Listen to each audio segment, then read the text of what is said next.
അയലൂർ പുരാതന അയ്യപ്പൻകാവ് ക്ഷേത്രത്തിൽ പൂജകളും പരിഹാരക്രിയകളും നടന്നു. ബ്രഹ്മശ്രീ ഹരിനാരായണ നമ്പൂതിരിയുടെ കാർമ്മികത്വത്തിലാണ് പൂജകൾ നടന്നത്. സുദർശന ഹോമം, ദീപാരാധന, പ്രസാദ് വിതരണം, അത്താഴപൂജ, ഗണപതി ഹോമം തുടങ്ങിയവ നടന്നു.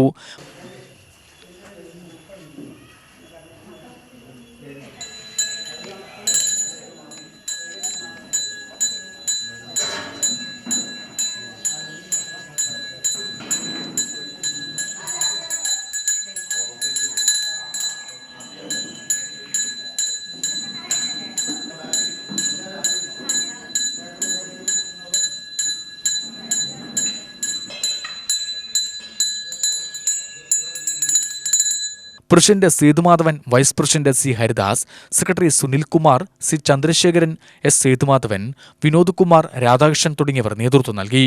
അതുപോലെ ദേശവാസികളെ സംബന്ധിച്ച് പറയുക വളരെയധികം ഐക്യത്തോടു കൂടിയിട്ടാണ് അവർ ഇവിടെ എല്ലാം സഹകരിച്ച് ചെയ്യുന്നത്.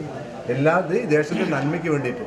അതുപോലെ തന്നെ ഗണപതി വളരെയധികം ഊറ്റുള്ള ക്ഷേത്രമാണ്. ഗണപതിയാണ് ഏത് കാര്യം ആഗ്രഹിച്ച് നമ്മൾ പ്രാർത്ഥിച്ചാലും എല്ലാ കാര്യങ്ങളും നിറവേറ്റി തരും. ഒറ്റയപ്പമാണ് പ്രധാന വഴിപാട്.